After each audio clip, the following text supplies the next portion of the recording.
Namaskar. Welcome to your favorite program Krishi Darshan. The world population is increasing at the rate of 80 million persons per year. On the other hand, we are facing the problem of decreasing land resources and land fragmentation. There is a need for alternate food resources for sustainable nutrition under adverse climatic conditions. Mushroom is one such nutraceutical product that has large demand, especially in Indian market. Mushroom cultivation strengthens the livelihood through generation of fast and reliable source of income.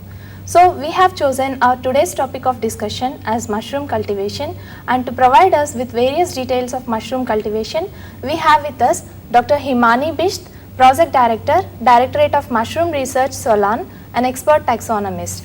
Dr. Hanume Gowda, Principal Scientist, Indian Institute of Horticultural Research, Bengaluru, an expert scientist in mushroom cultivation. Dr. Hizam Zitain Singh, Principal Scientist, Indian Institute of Vegetable Research, Varanasi, an expert in mushroom cultivation, especially the harvesting aspects. Dr. Hari Krishna, Principal Scientist, Indian Agricultural Research Institute, New Delhi, a renowned economist. Dr. Hari Abdul Samad, Principal Scientist, IIVR Varanasi, he has expertise in the agronomical aspects of mushroom cultivation. Dr. Himamshu Shekhar Pandey, Senior Scientist, IIVR Varanasi, an expert pathologist. Dr. Navnath, Principal Scientist, IIVR Varanasi, who has been working on post-harvest management. Dr. Talang, Principal Scientist, DMR Solan, a post-harvest scientist. Dear viewers, mushroom cultivation differs from open field cultivation and demands different approaches. So Dr. Himani, can you please explain our viewers about the popular cultivated types and their growth requirements? Well, Dr. Harita, there are 4 types of mushroom commonly cultivated in India. These are white button mushroom, oyster mushroom, milky mushroom, and paddy straw mushroom. Among all these mushrooms, the white button mushroom is cultivated widely in India. It is grown in winter. The most suitable temperature for the spread of mycelium is 24 to 25 degrees centigrade, while the temperature of 16 to 18 degrees centigrade is essential for the formation of fruit bodies. The higher temperature is harmful and the lower temperature retards the development of button mushroom. Thank you. Thank you, Dr. Himani, for enlightening our viewers about the popular cultivated types. Now, Dr. Hari, can you please explain our viewers about the process of composting? Of course, Dr. Harida. The compost should be prepared on well-cleaned concrete floor, which should be at a higher level so that runoff water does not collect near the heap. Let's see the composition of compost for 15 to 16 trays. Each tray is having the size of 100 cm length, 50 cm width and 15 cm depth. Wheat straw requires about 250 kg, rice or wheat bran require 20 kg, ammonium sulfate or calcium ammonium nitrate require 3 kg, urea 3 kg and gypsum 20 kg. All these ingredients are thoroughly mixed in wetted straw and should be stirred at least 5 times at 4 days interval. When the compost is ready, it will be dark brown in color and will be free from ammonia flavor. Thank you, Dr. Hari. You suggested an efficient way of utilizing surplus agricultural waste. Now, Dr. Hanume, can you please explain our viewers about the process of spawning and casing? Well, Dr. Harita, spawning means sowing the trays with the spawn of the mushroom. Mushroom can be obtained from the Indian Institute of Horticultural Research, Bangalore. The obtained mushroom strains or grains can be scattered on the surface of the tray beds and covered with a thin layer of the compost. After spawning, the surface of the compost is covered with the old newspaper sheet, which are wetted by scattering the water to provide the humidity. Then, after the white cotton mycelium is spread to the compost, and eventually the compost surface is covered by the mycelium. It takes almost 12 to 15 days for complete spawn run. After the spawn run complete, the compost surface is covered by the casing soil up to the 3 cm. Casing soil can be prepared by mixing cow dung and garden soil. So after the casing, The temperature of the room should be maintained at 25 degrees centigrade. Efficient spawning determines the success of mushroom cultivation. Thank you, Dr. Hanume, for your suggestions. Now, Dr. Himanshu, can you please throw some light on various disease management practices? Yes, Dr. Harita. There are three types of fungal disease in mushroom cultivation. First is the dry bubble, second is the wet bubble, and third is the false truffle. In case of dry bubble and wet bubble, we can see that the brownish spot on the cap of the mushroom, while false truffle appear as the cottony webbed on the bed surface. The management practices include to control the disease is the pick up the infected mushroom and destroy them to prevent the spread.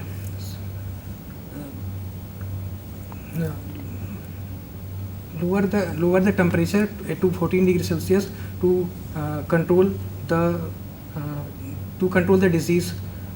Provide the sanitary condition in the growth house to control the insect and pest, and at last, in variable condition, we can apply the carbendazim and the thiabenazim at the rate of 0.62 gram per meter square.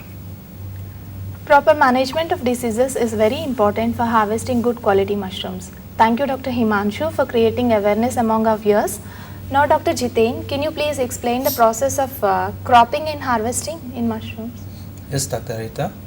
In mushroom cultivation, the first sign of pinheads become visible 35 to 60 days after spawning, and then the small white buttons develop 5 to 6 days after the pinhead stage. And then harvesting is done by holding the caps with 4 fingers and then pressing it slightly against the soil and then twisting it off. The average yield of about 3 to 4 kgs per trace can be obtained. And however, the right time of harvest is when the cap is still tight enough over the short stem, and then in case some buttons are, if the buttons are allowed to mature further, the membrane below the caps will rupture, and then this cap will open up like a umbrella like shape. So such mushrooms are considered to be inferior and not preferred by the consumers. So for mushroom growers, the time of harvest is very important. Right stage and right way of harvesting is very critical for reaping profitable yields. Thank you, Dr. Jiten, for your suggestions. Now, Dr. Navnath, can you please throw some light on various aspects of post-harvest management? I agree with Dr. Jiten, and obviously Dr. Harita. Post-harvest management play a very important role in the production of mushroom. It consists various steps starting from harvesting, from washing, then sorting, packaging, storage, and then transport from the field to the consumer shelf. And in briefly, the washing is a step in which it's taken for the removing the dirt which is attached to the mushroom, which is harvested from the field. Then it is followed by the sorting. In that, sorted mushrooms are sized in 2 different sizes, at least 2 different sizes. In that it is very useful for the convenient handling and for the pressing operations. In case of storage, for example, take short-term storage. In that, button mushrooms are packed in a polypropylene material under modified atmospheric packaging, which store under 5 to 10 degrees Celsius, which maintain the freshness and quality of the mushroom in the storage as well as in the transport conditions. And if that selected material, that is polypropylene material, is very important, because selection of packaging material is very important, which maintain the shelf life of the product in storage also and in transport conditions also. For example, in long-term storage, mushrooms are generally mechanically dried from moisture content of 80% to 20%, which helps to prolong its shelf life up to 6 months. Thank you. Yes, post-harvest handling is very important to reduce the losses. Thank you, Dr. Navnath, for your suggestions. Now comes the very important aspect that motivates us to take up mushroom cultivation, that is cost-benefit ratio. And Dr. Hari Krishna, can you please throw some light on marketing and economics of mushroom cultivation? Yes, Sarita. Marketing in India is not yet organized. It's a simple system of producer directly selling to the retailer or even to the consumers. In a limited area, say a village or a cooperative, a crop should be time scheduled in order to get a uniform, reasonable, daily uniform production, and in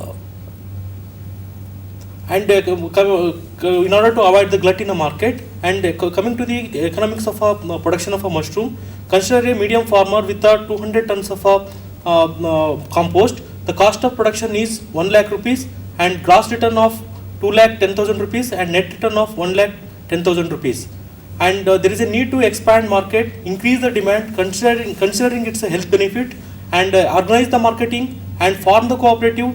Effort should be made to diversify and cultivate the different types of mushroom throughout the year, and cultivating the important mushroom during the off season. Thank you. Thank you, Dr. Hari Krishna. Hope your economical analysis could surely motivate some of our viewers to take up mushroom cultivation. And nowadays, value addition has become very popular. Dr. Talang, can you please give us a brief idea about value addition in mushrooms? Yes, Dr. Harita. As you have rightly said from the beginning, that mushroom cultivation is one of the very profitable aspects for the farmers. So there are many value-added products that can be prepared from mushroom, such as mushroom soup powder, mushroom candy, mushroom pickle, mushroom nuggets, mushroom biscuit, and mushroom murabba. These products are available in the market, and in restaurants many delicacies are prepared from these products, which are liked and preferred by the many people. Thank you, Dr. Talang, for introducing various mouth-watering delicacies. And we thank all our experts, Dr. Himani, Dr. Hanume Gowda, Dr. Jiten, Dr. Hari Krishna, Dr. Hari, Dr. Himanshu, Dr. Navnath, and Dr. Talang. Friends, hope our panel of experts was able to give you a detailed insight about mushroom cultivation. As Government of India is also supporting this venture, I think it is a great opportunity to take up this remunerative technology and achieve prosperity. If you have any questions, please contact us at Krishi Darshan, National Academy of Agricultural Research, Rajendra Nagar, Hyderabad 500030, Telangana. You can also call us via telephone at 9555616076 or email us at krishidarshan@naam.arnet.in. Hope you have enjoyed our program. Next week at the same time we will meet in the same program, Krishi Darshan, with another important topic. Thank you.